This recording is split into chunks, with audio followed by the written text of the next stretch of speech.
iniciamos mais uma edição do Dimensão Total na TV. O nosso programa tem a produção do querido jornalista Ronald Machado.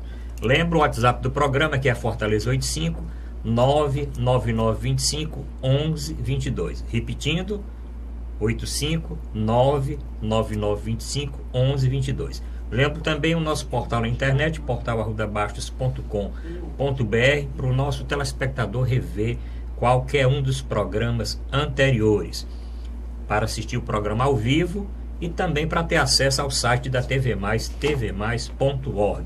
Comigo aqui no programa o Dr. Zé Maria Filomeno, que é economista, advogado, articulista do Jornal Estado, debatedor do programa do Fernando Maia na Rádio Assunção. Doutor Zé Maria, vamos começar pela Copa do Mundo, né? No último programa nós estávamos ali aquela expectativa que o Brasil passasse para a semifinal, mas infelizmente não deu. O que é que aconteceu, doutor Zé Maria?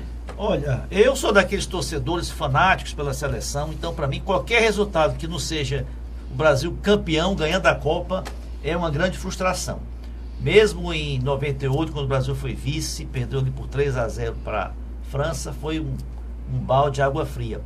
E o que aconteceu com a seleção brasileira foi aquele jogo contra a Bélgica, em que nós fomos muito mal, principalmente no primeiro tempo. O treinador Tite, que fez um bom trabalho, excelente trabalho, tirou o Brasil, que estava em 6º lugar nas eliminatórias, jogando muito mal com o Dunga, deu um esquema tático definido para a equipe, recuperou alguns jogadores que não vinham bem. O Brasil ganhou as eliminatórias invicto. Pra você ter uma ideia, o Tite só perdeu uma partida, né, antes da Copa, acho que entre 19 que ele disputou, que foi um amistoso para a Argentina. Agora, contra a Bélgica, ele foi muito mal, né? Foi mal porque não montou um esquema de jogo adaptado ao jogo da Bélgica, né? Ele manteve aquela mesma escalação, aquele mesmo esquema tático, só com 2 jogadores no meio campo, o Fernandinho e o Paulinho. O Fernandinho não substituiu à altura o Casemiro, né? Isso eu alertei, que o Casemiro seria um desfalque muito sério, ia fazer muita falta, porque ele protege muito bem ali a entrada da área. E os erros do técnico, quer dizer, a gente sempre procura um culpado, né? Logicamente, os jogadores que entraram em campo também não desempenharam um bom papel. Mas o que a gente mais se frustra é porque o Brasil podia ter ganho aquele jogo, né? Podia ter ganho aquele jogo, então foi uma derrota aí lastimável. Mas bola para frente, vamos pensar agora em 2022, na Copa América no ano que vem, que vai ser no Brasil. Acho que, lamentavelmente, não haverão jogos em Fortaleza. Mas é isso mesmo. Fica a frustração. Mais uma Copa perdida pelo Brasil. Agora, pensando bem, o Brasil não vinha, né, fazendo uma boa Copa, né? O Brasil vinha meio que se arrastando na Copa, né? Nós temos que ter essa clareza. Aquele primeiro jogo contra a Suíça, o time jogou muito mal, empatou, sofreu aquele gol ali polêmico, né, no segundo tempo, mas depois não conseguiu virar o jogo. Contra a Costa Rica também, o Brasil foi ganhar o jogo aí nos acréscimos também, jogou muito mal. Depois fez 2 partidas razoáveis, né? Não vinha apresentando assim um futebol empolgante, um futebol que de como nós estamos habituados a ver a seleção brasileira. Bola para frente, né? Vamos agora cuidar do nosso futebol local, dos nossos times, e 2022 está lá na esquina. Eu concordo com o doutor Zé Maria. É o seguinte, o treinador não pode ser o torcedor, né? Quer dizer, eu comentando o jogo, inclusive lá na Rádio Assunção e com alguns colegas, nós devemos fazer essa substituição. Sai o Casemiro, entra o Fernandinho, deixa o mesmo esquema. Paulinho vinha, né, muito mal, né? Deixa o mesmo esquema, troca o lateral, troca o Felipe pelo Marcelo, porque a melhor defesa é o ataque. Não dá mais para pensar, né, doutor Zé Maria, hoje no futebol, que a melhor defesa é o ataque. E nós vimos isso no jogo da França com a Bélgica, na semifinal, que a França passou para a final. O que é que a França fez, principalmente no primeiro tempo? Fechou ali toda a defesa, não deu espaço para aquele Lukaku, para aquele Azar, aqueles jogadores lá, De Bruyne, aqueles jogadores que são velozes, que normalmente precisam de espaço e contra-ataque. Acho que só teve um contra-ataque no primeiro tempo, o resto, a França ficou ali, deu as estocadas com os jogadores que tem rápidos e tudo, mas não se desguardou da defesa. E aí no segundo tempo fez o gol, se segurou, ficou no contra-ataque, e aí não deu, veja só, para a Bélgica, né? Os treinadores, né, a grande maioria tem essa cultura no Brasil de patota, né? De ser muito fiel àqueles jogadores que são da sua ali, confiança, vamos chamar assim, que tiveram bom desempenho no passado em outras conquistas. É o caso do Tite, né? O Tite trabalhou com o Paulinho, foi campeão brasileiro da Libertadores com o Paulinho no Corinthians, né? E meio que tem essa confiança tão grande no Paulinho que fica sempre esperando o Paulinho melhorar. O Paulinho jogou bem as eliminatórias, mas na Copa vinha muito mal. E Copa do Mundo, você tem que pensar no jogo, né? Não é um campeonato como o Campeonato Brasileiro de 38 rodadas. É tiro curto, você tem que ver quem está melhor naquele dia, naquele momento, né? E o Paulinho vem muito mal. Não vou atribuir a derrota ao Paulinho, mas se tivesse um outro jogador com desempenho melhor, teria fechado mais a defesa, né? O caso do Felipe Luiz também, o Felipe Luiz deveria ter sido mantido na lateral esquerda, até porque o time da Bélgica é um time muito veloz, muito agressivo pelos lados do campo. E o Marcelo, por melhor que seja, ele tem essa deficiência de marcação. Mas o técnico adotou aquela postura, não, de ser solidário ao jogador. Se o jogador saiu porque estava contundido, mas a vaga é dele, né? Ele tinha que recuperar, ele tinha que voltar. Agora, o si não ganha, né? Não adianta o si. Agora o Brasil, eu acho que o Tite deve continuar. Não vejo nenhum outro treinador no Brasil melhor do que o Tite. Espero que ele tenha aprendido com os erros da Copa. A primeira Copa do Mundo, primeira competição assim internacional. Ele já treinou Libertadores, mas pela seleção brasileira foi a primeira competição internacional. É um homem estudioso do futebol, inteligente. Acredito que ele vai aprender com os erros e vai querer, né, com certeza recuperar, né, essa Copa perdida em 2022. Nós temos aí uma boa safra de jogadores surgindo. Você tem aí o Paquetá, tem o Arthur do Grêmio, tem o Luan, tem o Vinícius Júnior, tem o Rodrigo do Santos. Você tem o Brasil sempre tem uma safra grande de jogadores e vão surgir outros, né? E acredito que o Brasil tem todas as condições de formar uma boa equipe e ganhar a próxima Copa. Agora, fica aí, a França classificou-se para a final, deve enfrentar Inglaterra ou Croácia. Eu acredito mais na Inglaterra, acho o time mais consistente, mais veloz, tem jogadores altos, né? Agora, Arruda, é impressionante como os próprios comentaristas de futebol, né, têm destacado que essa Copa tem se notabilizado por muita força física, né? Jogadores altos, fortes e rápidos, habilidosos. E muito gol, né, doutor Maria? De bola parada, né? Isso, de bola parada. A Copa com o maior número de gols, de escanteio, de lançamento na área, tá entendendo? De falta, não direto, mas de forma indireta, de bola e até de lateral. Até de lateral. Né? Até de lateral. Eu acho que foi o jogo, não sei se foi o Japão, né? E até de lateral. Jogou lateral para a área. Então, o futebol vai mudando, né? Os conceitos. Você tinha, por exemplo, em 2010, a Espanha introduziu aquele jogo chamado tic-tac, né? Toque-toque, né? O toque de bola, os jogadores iam tocando a bola até encontrar o espaço para fazer o gol. Jogadores até com porte físico menor, né? Menor. Você vê o Iniesta, né? Iniesta, né? Diversos outros. Né? Agora não, agora esse futebol está introduzindo aí uma nova cultura futebolística, né? Pelo menos os times europeus, né? Jogadores rápidos, fortes, né? Isso muito influência da imigração, né? Você vê ontem, eu vi uma estatística, entre França e Bélgica, você tinha 23 jogadores, entre titulares e reservas, que eram oriundos de países africanos. Exato. Né? Ou nascidos na África, ou descendentes, né, de nigerianos, tunisianos, egípcios e argelianos, né? Então essa mescla aí, né, tá dando ao futebol europeu habilidade, a força física, a criatividade, quer dizer, eles evoluíram muito, né? Então mesclando, eles já tinham assim uma disciplina tática muito grande, e com esses jogadores aí oriundos de outros países, né, de outras culturas futebolísticas, eles estão evoluindo muito.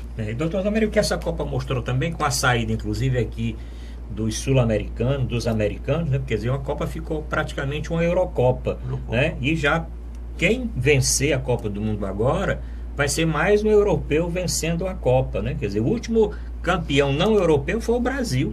Brasil, né? Em 2002. 2002, quer dizer, de lá para cá só deu só seleção da Europa, né?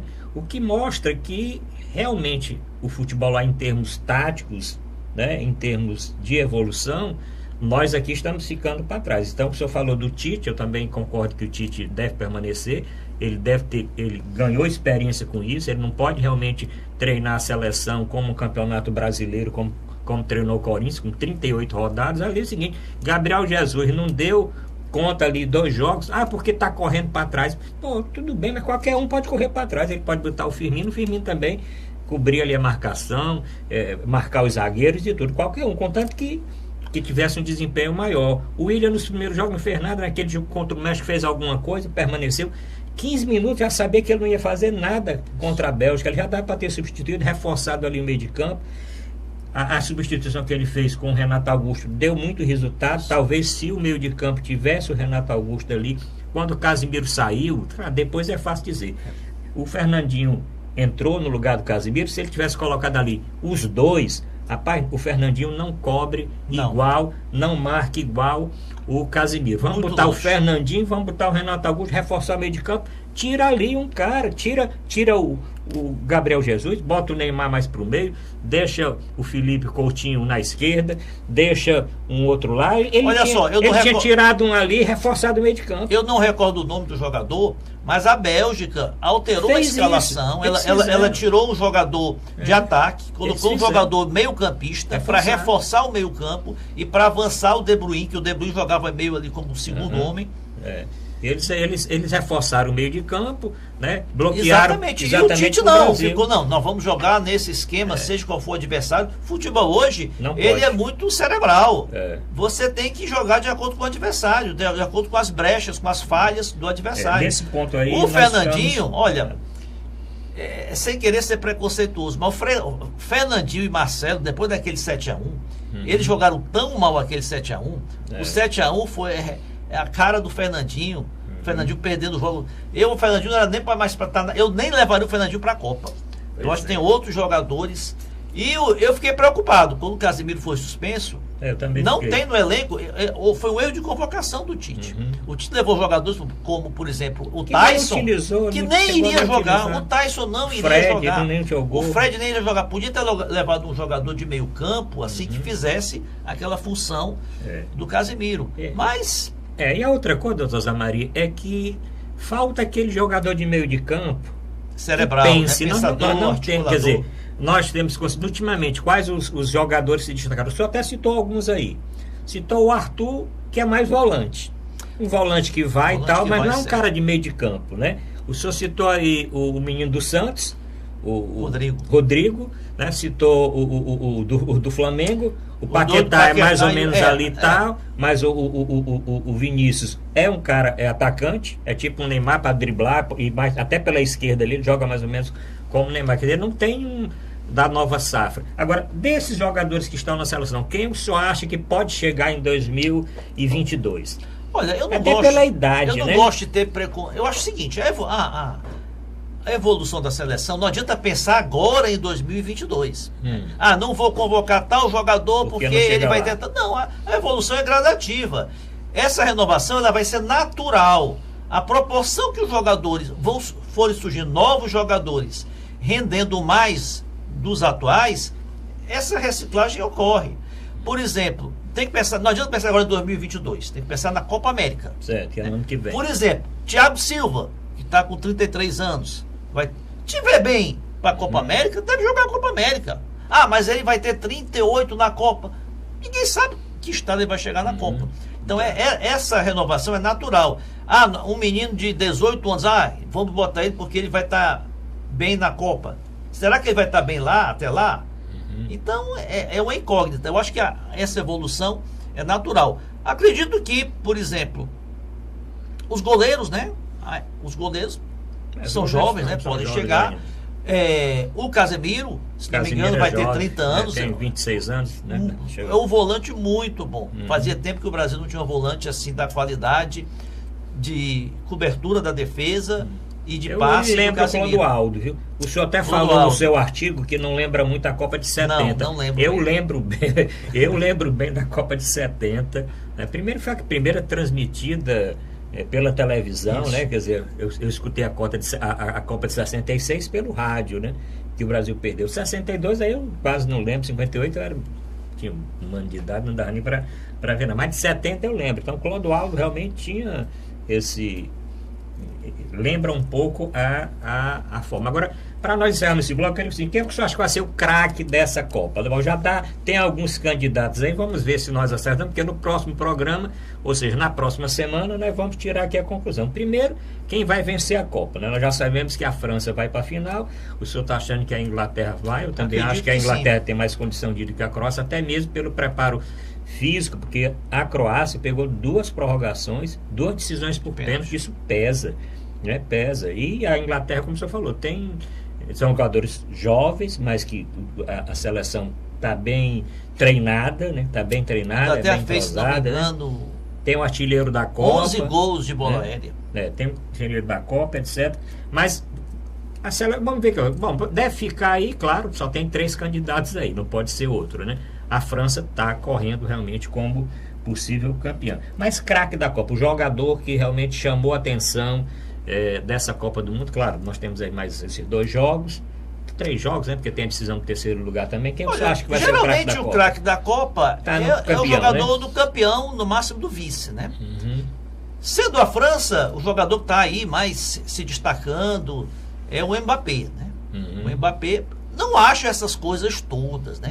O jogador, ele faz alguns lances plasticamente bonitos, né? Eu vi muito elogio ontem, aquele lance que ele deu passe de calcanhar. Olha, eu me lembro do Sócrates fazer isso 2, 3 vezes por jogo. Por jogo, né? Então é um jogador que faz umas arrancadas, né? Se a França for campeão, ele jogar bem na final, pode ser o Mbappé. Se for a Inglaterra, é o centroavante. Sim, que deve ser o artilheiro o centroavante lá, esqueci o nome dele agora. Harry Kane. Se for a Croácia, é aquele meio campista da Croácia, que joga no Real Madrid.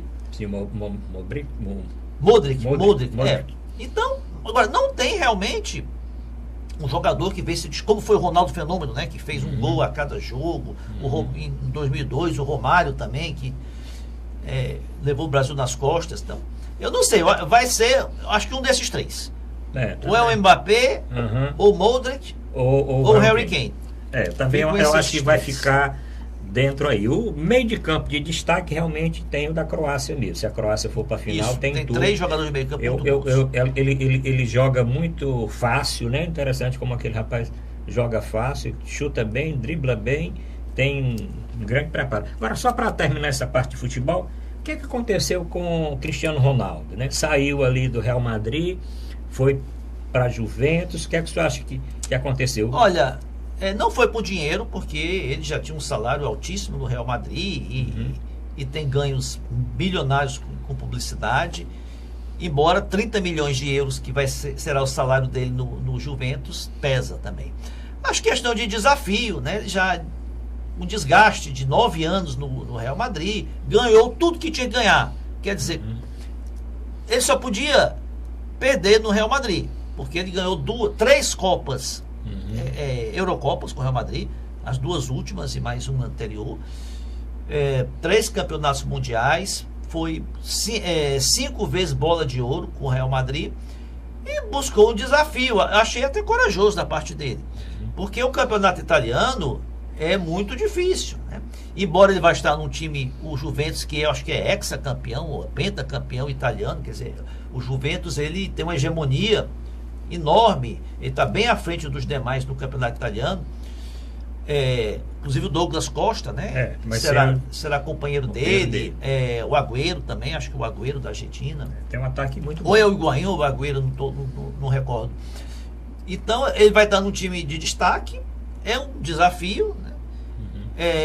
Você imagina se ele conseguir levar a Juventus ao título da Liga dos Campeões, né? Vai se consagrar mais ainda. Acho que é desafio pessoal, desgaste. Ele já vinha com algum desgaste com o Real Madrid. Também foda que o Zidane saiu também. O Zidane já tinha ganho ali. Digo, rapaz, vou sair, vou aguardar outra coisa. Agora surgiu uma vaga no Real Madrid para um grande astro, né? Estão dizendo que é o Neymar, mas será que com aquele cai-cai, não sei o que ele não desgastou um pouquinho sobre o Neymar, eu acho que uma grande injustiça a imprensa está cometendo com o Neymar, estigmatizando como um jogador que fica caído, simulando, né? Eu acho que o Neymar em campo é um gênio, um craque, é um jogador excepcional. Se todos os jogadores do Brasil tivessem tido o desempenho do Neymar, o Brasil seria campeão. Agora ele precisa ser melhor orientado, né? Essa coisa de menino Neymar, que é muito jovem, ele tem que assumir as suas responsabilidades. Ele já está na metade, né, doutor? Ele está na metade da carreira. O Cristiano Ronaldo tem 32, se eu não estou enganado, completou 33 anos. O Neymar está de 26 para 27, então está naquela época da carreira que é para... Aliás, até não tem muito jogador que estoura nessa época, né? Quer dizer, que ganha fama mais nessa época. Hoje os jogadores começam a ficar mais famosos até mais cedo, mas tem muito jogador que vai crescendo e aí tem aquele grande destaque. Mas eu acredito que, olha, eu acho que o brasileiro, o Brasil... Mas você acha que tem possibilidade dele ir para o Real Madrid? Olha... Ele custou acho que 200 milhões de euros, né? Diz que a multa dele é menor do que a multa do Arthur, que o Barcelona levou agora. Eu não acredito que a multa do Arthur... O PSG, que pagou acho que 200 milhões de euros, ou 109, não lembro bem. É tanto dinheiro que a multa é alta, mas diz que a multa, comparando, olha, o Arthur saiu do Grêmio para o Barcelona, né? Já foi apresentado lá ou está sendo apresentado, né? Que a multa dele no contrato é maior do que a multa, que todas as duas são astronômicas, maior do que a multa do Neymar para sair. E ali tem muito como Cristiano Ronaldo, o cara quer sair, o cara arranja um jeitinho de sair. Olha, agora eu não vejo no futebol atual, na Copa do Mundo, nenhum jogador do nível do Cristiano Ronaldo. Você vê se Mbappé é um jogador que tem um lance ou outro, né, plasticamente bonito, mas o Cristiano Ronaldo ele é muito, ele teve, parece que fez 450 gols em 438 jogos pelo Real Madrid. Mais do que um gol por ele partida. É artilheiro, ele é habilidoso, 16 campeonatos. Ele é veloz, ele cobra bem falta, ele cobra bem tiro de escanteio, ele é veloz, ele puxa contra-ataque, ele chuta bem de fora da área, ele é oportunista, cabeceia bem, ele decide, jogador que decide. O jogador como o Cristiano Ronaldo, eu não vejo aí, o mais próximo é o Neymar mesmo. Agora, se as cifras são milionárias, se o Real Madrid vai ter bala para pagar a multa no PSG, eu acho que o PSG só libera pagando a multa e é muito alta. Verdade.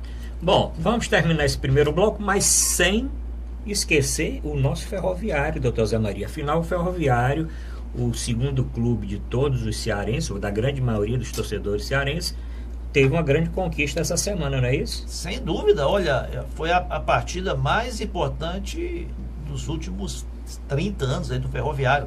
O Ferroviário conseguiu ascender à Série C. O Ferroviário que vinha sem disputar, acho que há 10 anos, nenhuma competição nacional.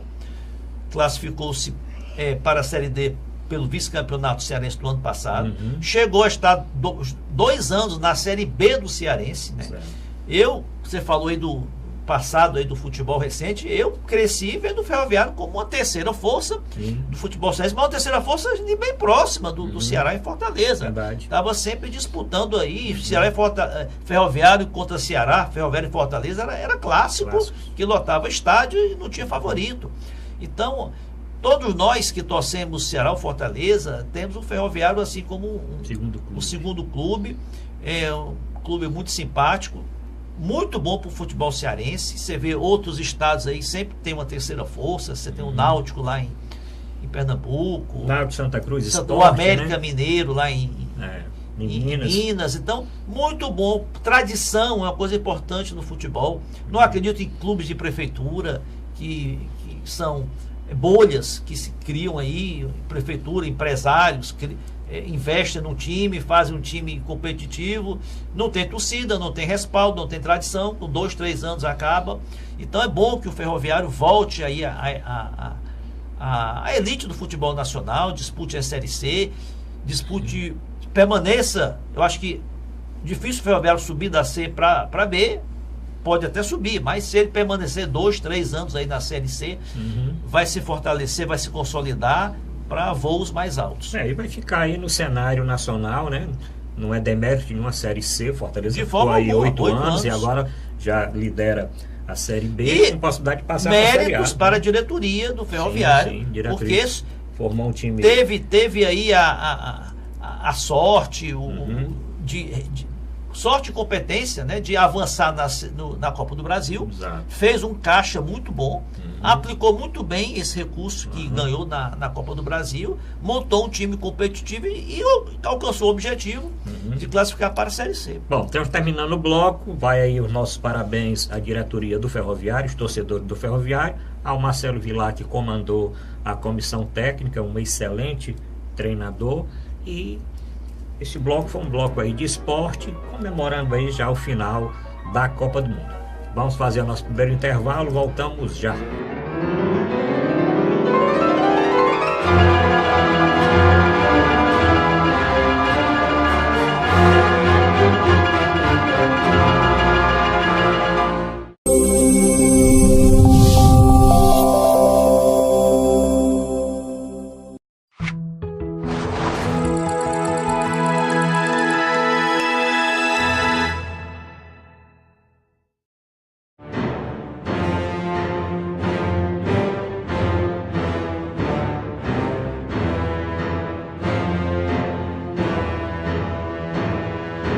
Voltamos a apresentar a Dimensão Total na TV.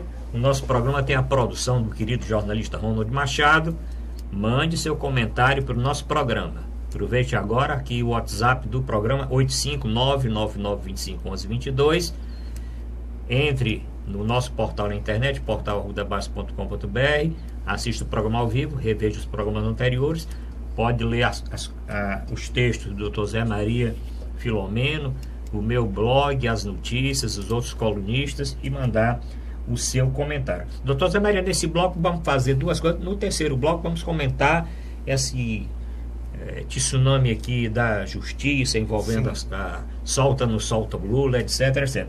Mas eu queria falar dos javalis selvagens, tá certo? O javali selvagem é aquele time tailandês, né? Aqueles 12 jovens e mais o treinador que foram encontrados naquelas cavernas lá da Tailândia. Aliás, foi quase um milagre, né? Porque como aqueles mergulhadores ingleses encontraram sem querer, subiram ali para dar uma olhada e encontraram aqueles meninos lá no time de futebol e mais o treinador. Depois foi toda aquela comoção mundial até que se formou esse grande número aí de mergulhadores, de profissionais de saúde, mobilizou, de médicos, mobilizou, foi notícia aí que rivalizou até com a Copa, né? A Copa, igualmente. O que é que o senhor achou desse caso? Tem pessoas que dizem que foi competência, outras dizem que foi um milagre. Olha, as duas coisas, né? O acaso, tanto o infortuito deles, eles começaram a entrar numa gruta, né? Percorreram uma gruta e essa gruta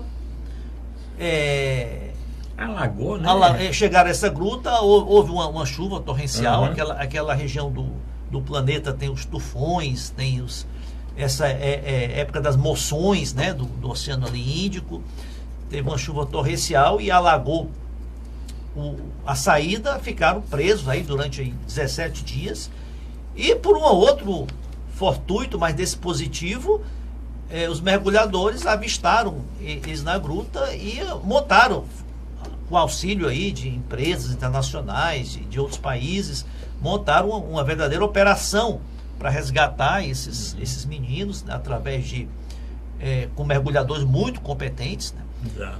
E foi, eu acho que um milagre.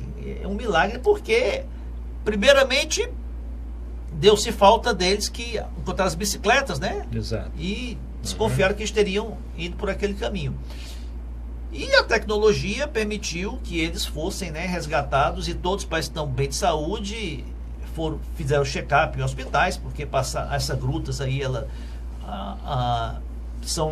podem pegar infecção de doenças transmitidas por morcegos, fezes de morcegos, mas graças a Deus parece que todos estão passando bem e vão contar essa história aí pro resto da vida. Vai virar filme, vai virar filme de Hollywood. De lamentar, né, doutor Zé só esse time aí vai ter patrocínios agora. Então, interessante que na reportagem eles estavam com camisa de time de futebol, né? Inclusive com aquele patrocínio. Parece que foram até convidados para assistir o final da Copa, né? Sim, final da Copa, mas os médicos. Agora tem um personagem que eu li hoje, doutora Maria, um médico mergulhador, né?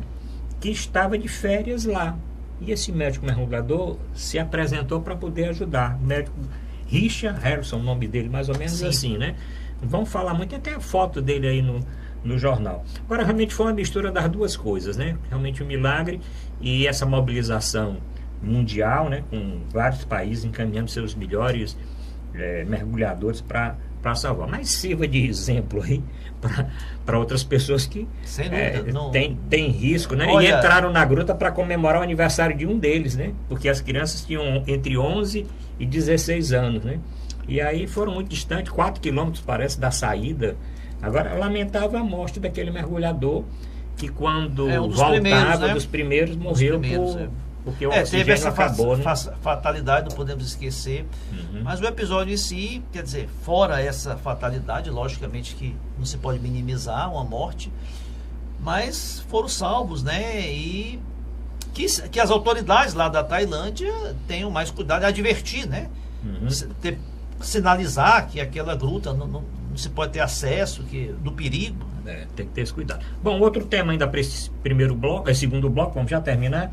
Doutor Zé Maria, tem uma pesquisa que saiu da CNN, quer dizer, da CNI, né? Falando do medo das pessoas, principalmente de homens com baixa escolaridade e baixa renda, em termos de desemprego. Foi o maior, esse índice mostra o maior temor, né, de homens nesse nível aqui de emprego desde 1996. O que está acontecendo? O senhor que é economista, o que está acontecendo? Porque realmente a gente sente isso, né? As pessoas estão temerosas, quer dizer, o emprego não tem respondido e as pessoas que têm pouca escolaridade, que recebem pouco, essa pesquisa mostra bem a apreensão dessas pessoas, observando que as coisas não têm melhorado. Acho totalmente procedente o resultado dessa pesquisa, porque essa desconfiança, essa falta de segurança, né, tanto das pessoas, tanto dos homens, tanto em relação ao desemprego. O Brasil está com um desemprego altíssimo, né? E esse desemprego começou a crescer em 2014, final de 2014, 2015, chegou aí a 13, está se mantendo aí. Tem meses que oscila um pouco, diminuiu um pouco, né? Chegou a 14%, mas voltou a 13%, mas parou de diminuir o desemprego. E as pessoas não estão vendo perspectiva na economia. Você não vê novas vagas sendo abertas, a não ser aquelas vagas sazonais no comércio, no período de final de ano, e no turismo também, ou na agricultura, no período de safra. Mas o desemprego é muito alto e pessoas, homens, né, de mais idade, com menos escolaridade, têm mais dificuldade ainda. A informalidade aumentou muito, né? Aumentou muito as pessoas que vivem aí sem carteira, trabalho sem carteira assinada, vivem chamado bico. E no comércio também, na área empresarial também, o empresariado, de forma geral, as pesquisas, né, da área empresarial mostram uma falta de confiança muito grande dos investidores em relação à economia, principalmente investimentos produtivos, né, investimentos da chamada economia real. Ninguém está colocando seu dinheiro para botar um negócio, para abrir uma loja, para expandir uma indústria, para comprar máquinas novas, porque não há perspectiva. Enquanto, eu tenho dito isso, enquanto não se houver uma definição de quem será o próximo presidente da República, que políticas esse próximo presidente vai adotar, e se ele terá capacidade de implementar um plano econômico, né, que destravanque aí a nossa economia, essas incertezas vão continuar e a situação das pessoas vai continuar assim, de muita insegurança. Doutor Zé Maria, para nós terminarmos esse bloco, tem uma fala, agora política aqui local, né? Depois nós vamos tratar do problema que aconteceu no final de semana.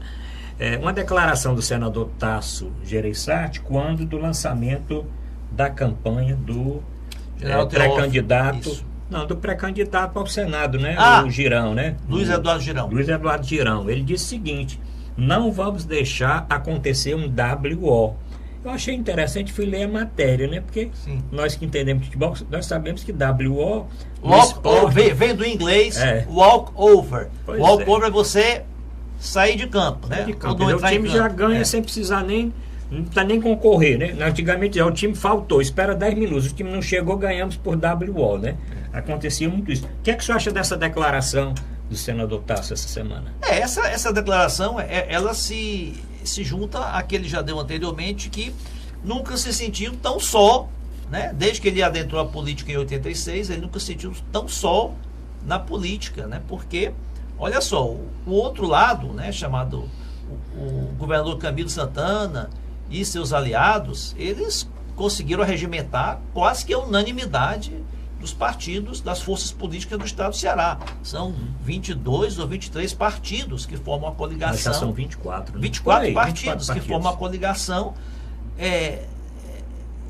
que apoia a reeleição do governador Camilo Santana. Até chegou inclusive a captar alguns que estavam aliados, né, à oposição. No caso, o senador Eunício Oliveira, né, que não se sabe ainda se vai coligar formalmente, mas de qualquer forma apoia, né, administrativamente o governador Camilo Santana, tem participado aí de inaugurações de obras, de percorrido eventos junto com o governador no interior. O PSD do ex-deputado Domingos Filho também estava nas hostes da oposição e retornou, né, ao governo recentemente. O PR, né, passou a ser liderado pela deputada Gorete Pereira e também foi para o governo. Então realmente imaginava-se que o governador Camilo Santana ia ser um candidato único praticamente, né? Então o Tasso Gereissati, ele está encabeçando aí, está capitaneando as oposições e diz que, olha, vai ter um candidato de oposição. Eles podem até ganhar, mas por WO não será. Pois é. Bom, estamos terminando esse segundo bloco. Próxima semana vamos continuar discutindo essa política local, mas vamos para o terceiro bloco. Eu sei que tem muitos telespectadores esperando para ver aqui o nosso debate com relação àquele HC da soltura do ex-presidente Lula, que aconteceu na semana passada. Voltamos já.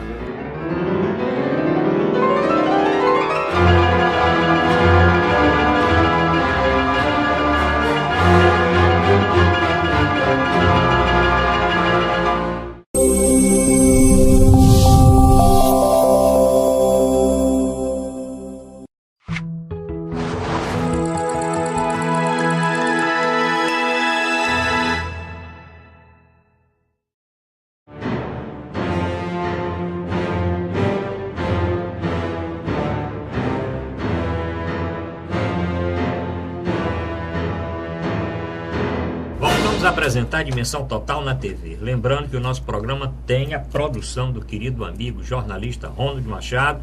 Mande seu comentário aqui a Fortaleza 85 99925 1122. Entre no nosso portal na internet, portalrudabas.com.br. Leia as crônicas, os artigos, as notícias.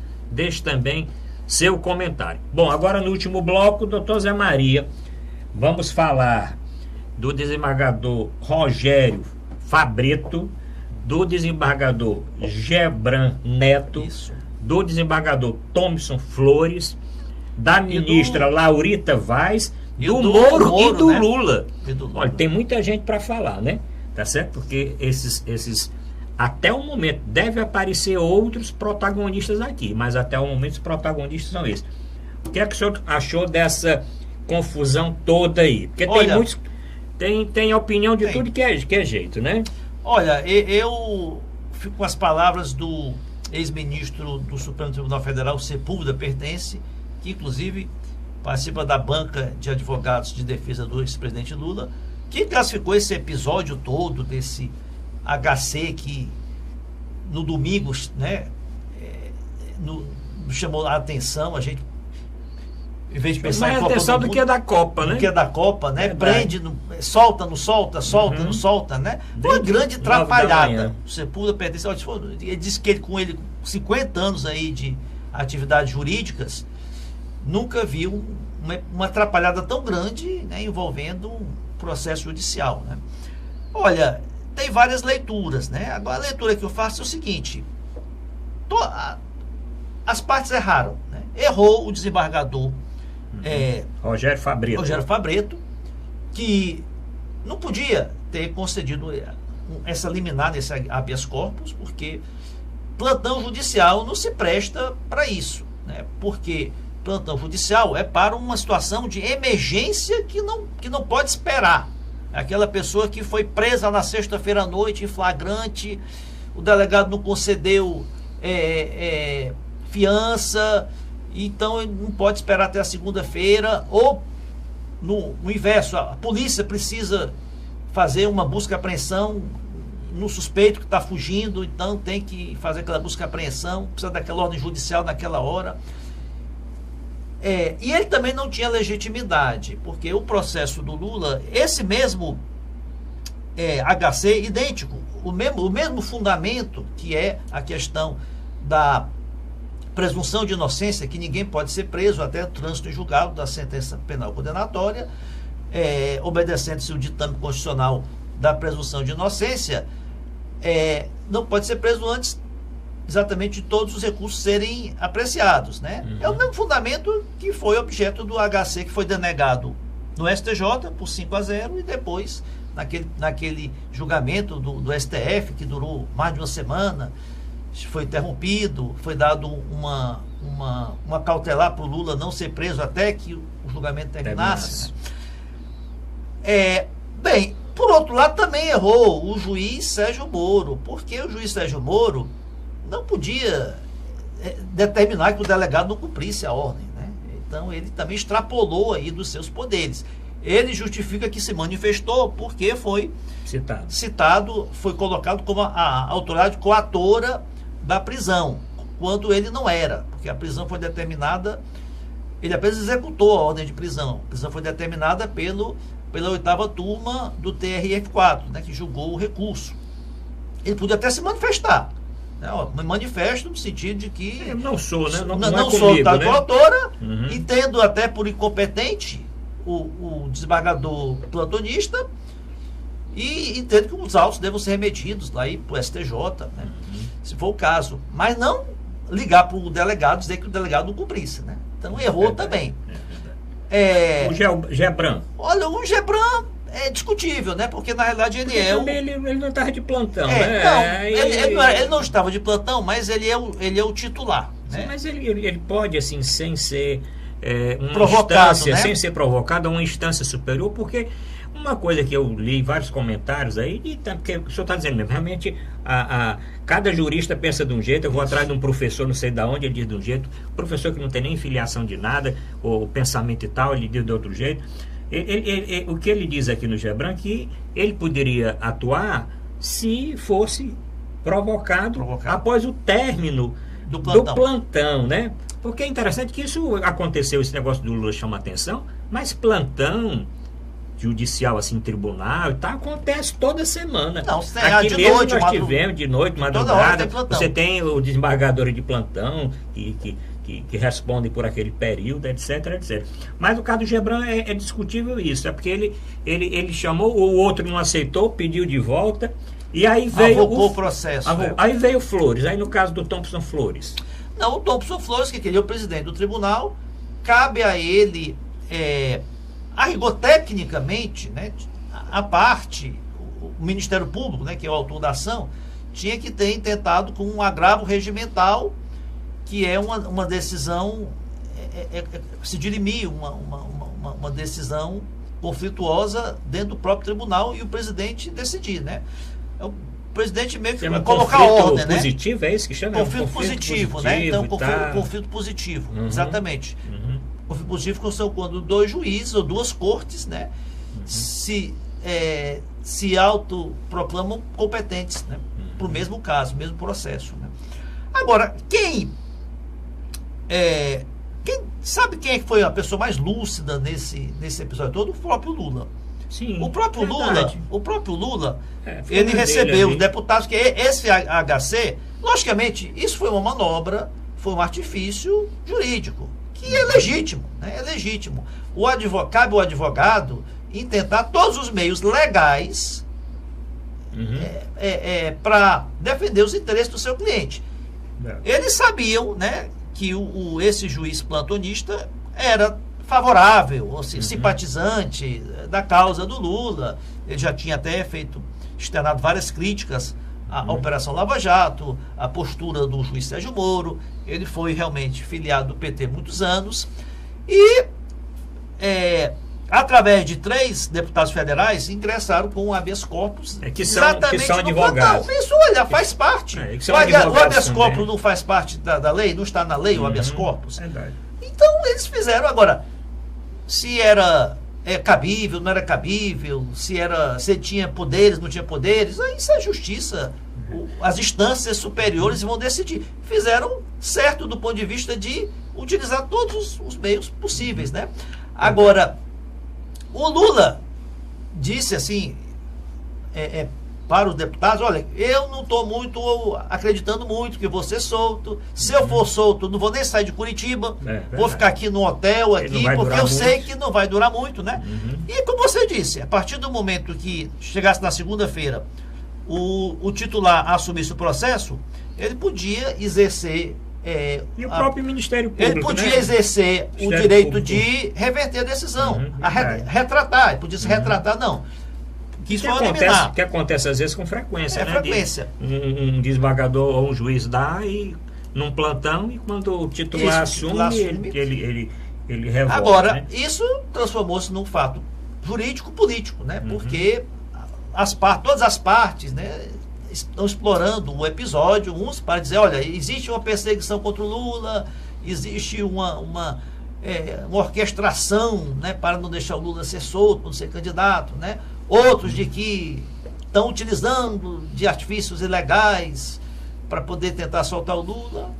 Mas é um episódio, eu acho que já juridicamente superado, embora tenha consequências, né? Tem consequências porque foram ingressados com denúncias contra... no Conselho Nacional de Justiça, né? Inclusive o Conselho Como é que o senhor acha que o Conselho Nacional de Justiça... Hoje, inclusive, já tem aí várias matérias que ele está iniciando essa investigação, não sei como é o termo aí, iniciando essa investigação dos desembargadores, que são 3, o Thompson Flores, o Gebran e o Rogério. Não. Foi aberto um procedimento de apuração, chamado assim, apuração, contra o Gebran e o Favreto. O Favreto e o Moro. Um ponto Thompson Flores, não. Olha, sinceramente, nada. Você não tem nada assim, muita resposta, né? Não vai dar em nada, para ninguém. Acredito que não. Eu acho que o senhor tem razão nesse aspecto. Quer dizer, o que isso serviu foi para acender mais essa discussão com relação à perseguição política e tal, né? Porque estava naquele banho-maria: Lula vai ser candidato, não vai indicar alguém, é um plano B, um plano A. Ciro crescendo nas pesquisas, sem o Lula, vai ficar o ex-prefeito de São Paulo, Haddad, como candidato do PT, aí tem os seus candidatos, o Bolsonaro ali se fixando ali em primeiro lugar, a Marina ali não vai, serviu para mexer. E a eleição está perto, não está não? Está muito próxima a eleição. Porque as pessoas ainda essas chapas têm que começar. As pessoas ficam ainda achando que a eleição está muito para frente. Olha, nós estamos em praticamente... No meio de junho, julho já. Nós estamos há 2 meses e meio. 2 meses e meio das eleições. É muito pouco tempo. E muita indefinição, né? Porque... Não tem nenhuma chapa formada. Ninguém sabe se o Lula vai ser candidato. Possivelmente não. Mas... ele não sendo, quem será o candidato do PT? Ou a quem o PT apoiará? Eu tenho certeza que um candidato apoiado pelo PT, mesmo não sendo Lula, ele vai chegar a 15%, mais ou menos, que do eleitorado. Isso talvez, né, seja suficiente para o segundo turno. Se ele apoiar um outro candidato, se for o Ciro, talvez potencialize mais ainda isso, né, chegar a 20%. Não acredito que o PT apoiaria o Ciro. Agora, o Alckmin não empaca, né? Um candidato do PSDB, que já está, é o que tem maior número de partidos o apoiando, já parece que fechou com o PSD, com o PPS, com o PTB, possivelmente vai fechar coligação com o DEM. E mais um candidato que não empolga fora de São Paulo. Nem em São Paulo ele empolga, porque ele está nas pesquisas abaixo do Bolsonaro em São Paulo. E o Bolsonaro é aquela incógnita, né? Será que ele vai ultrapassar esse limite que ele chegou de 17%, 18%? Será que o eleitorado dele não é restrito a esse grupo de simpatizantes que já vem apoiando já há alguns meses? Agora, ainda... E eu acho, doutor Zé, depois que eu falei, eu quero falar da situação de São Paulo, né? Porque São Paulo, como a base do Alckmin, o negócio lá está confuso. Primeiro, esse negócio de duas pessoas apoiarem dois candidatos a governador. Ele tem o Dória, que é candidato do partido dele. Tem o França, que é do PSB, que era o vice dele e assumiu o governo. Tentaram botar o Datena como candidato ao Senado. Desistiu. O Datena desistiu, depois desistiu de fato. E no fim estão dizendo que o Datena fez foi um jogo mesmo. O Datena não queria bem, jogou, foi com os políticos ali. O Márcio França, que é o vice-governador, já está assim, dando algumas informações de que é muito amigo do Ciro, que foi líder do Ciro na Câmara quando o Ciro foi deputado e não sei o quê, quando o Ciro era do PSB também, e ele era o líder do partido. O PSD, que já estava certo em apoiar lá em São Paulo, já está dizendo que vai ficar com a Fife Domingues e não com então, realmente... O PSD. O PSD, né? Quando começa essa discussão no próprio Alinho, que o cara é candidato, é a mesma coisa. Aqui, se tivesse muita confusão aqui com relação ao Ciro, o Ciro está com confusão danada, porque o Camilo não ia apoiar, mas o Camilo, embora seja do PT, deve apoiar, né? Tem os outros partidos aqui, está mais ou menos segmentado, mas realmente a situação do Alckmin é isso. Outra coisa, a disputa interna é muito grande. Desde aquela época... Alckmin, Aécio, Serra, ali tem Fernando Henrique querendo lançar um cara de fora, como tentou trabalhar a candidatura do próprio Luciano Huck para ser candidato. Então realmente a situação dele, diferente dos outros que estão embora não tenham tantas coligações, mas estão mais ou menos ali, mas a situação dele fica aquele fogo cruzado. E também porque tem quem diga que a esperança do Dória é ocupar a vaga do Alckmin, não né? acredito que o mude, Alckmin né? saia a essa altura mais. Não há mais tempo. Ele tem o controle do partido, ele é o presidente do partido. Quem seria outro candidato para substituí-lo? Só tem o Dória, né? Mas assim, nacional só. Aí ficava algum problema local, né? Quem lançar para São Paulo. Tudo isso é reflexo desse modelo político que nós temos com 34, 35 partidos, né? Então, não dá para cada partido lançar um candidato a governador em cada estado, nem um candidato a presidente. Imagina se nós tivéssemos 30 candidatos a governador em cada estado, 30 candidatos a senador. Então fica esse jogo de coligações, de apoio. Então fica essa negociação, né? Para que lado eu vou? Quem me dá mais vantagens? Onde é mais proveitoso eu apoiar candidato A, candidato B? Fica esse leilão que assistimos aí. Então os partidos ficam flertando com um, flertando com o outro, né? Vendo quem tem mais chances de ganhar. O que acontece? Esses partidos aí do chamado Centrão, né? PSD, o próprio DEM, PR, PRB, Solidariedade, né? Esses partidos eles dependem de estar no governo, né? Porque são partidos, a maioria fisiológicos, que vivem de cargos, de verbas, do poder, da perspectiva de poder. Tanto que muitos já assinam por Ciro, porque vem no Ciro uma possibilidade concreta de ganhar as eleições, né? Embora não convijam doutrinariamente ideologicamente com o Ciro, que está se posicionando bem à esquerda, mas, olha, se ele vai ganhar, então vou embarcar no barco dele, né? Uhum. Então é esse jogo aí que é muito nefasto para a política. O ideal é que nós tivéssemos menos partidos, tivéssemos aí 7, 8 partidos, cada um tivesse o seu candidato e no segundo turno os 2 melhores formassem uma coligação. Doutor Zé Maria, e a situação do presidente Temer e do MDB, né? O MDB, primeiro Temer queria ser o candidato, achando que com aquela intervenção No Rio, federal no Rio e com a melhora da economia que infelizmente não veio, seria um candidato viável. Depois o Meirelles mudou de partido, ficou ali por fora e é o candidato. E o PMDB disse que vai lançar, que o Meirelles vai ser candidato, né? Inclusive nas últimas reuniões o Meirelles parece que chegou a informar que dinheiro não é problema, que ele banca a campanha e que os deputados vão ficar com o fundo partidário todinho. Qual é a situação do Temer nessa campanha e do Meirelles? Você lembrou bem um fato aí, que é a questão financeira. Porque com o fundo partidário, você tem 1 bilhão e 700 e mais 800, quer dizer, fundo partidário não, fundo eleitoral. Fundo eleitoral 1 bilhão e 700 e mais 800 e tantos milhões do fundo. Então, o que acontece com os partidos? Os partidos não querem lançar candidatos a cargos majoritários, querem apoiar outros para usar esses fundos aí só para a campanha dos deputados. Só para os proporcionais. Então, aí, fica esse jogo todo aí. Bem, olha, dinheiro, o MDB é um partido, eu acho, muito desgastado hoje no Brasil, por todas as mazelas, por todos os escândalos que o PMDB está envolvido. Você tem aí os grandes líderes do PMDB, estão todos ou presos, ou denunciados, ou processados, né?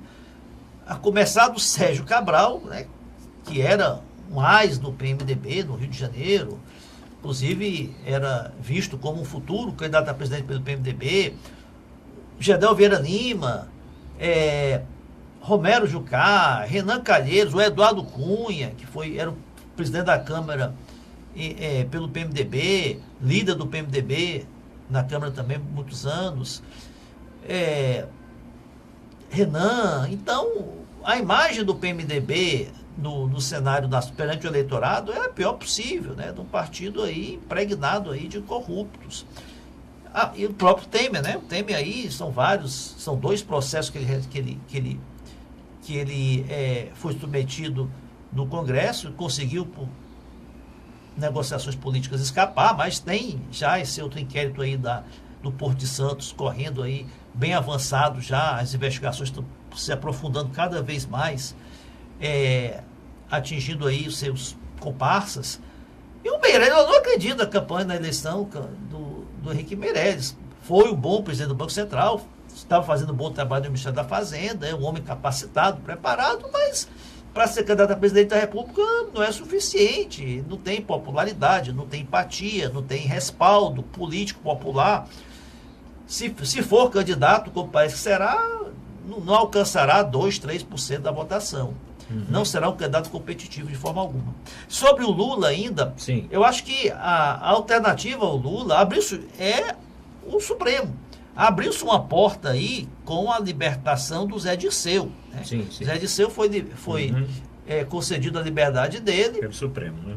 Conflitando exatamente com o entendimento majoritário do Supremo, de que cabe a prisão em segunda instância, mas a segunda turma, através dos votos do ministro Dias Toffoli, Gilmar Mendes e Ricardo Lewandowski, concedeu a liberdade ao Zé Dirceu até que se julgue os recursos dele no STJ. O caminho do Lula é esse, né? Só que o Fachin mandou o caso do Lula para o plenário, né?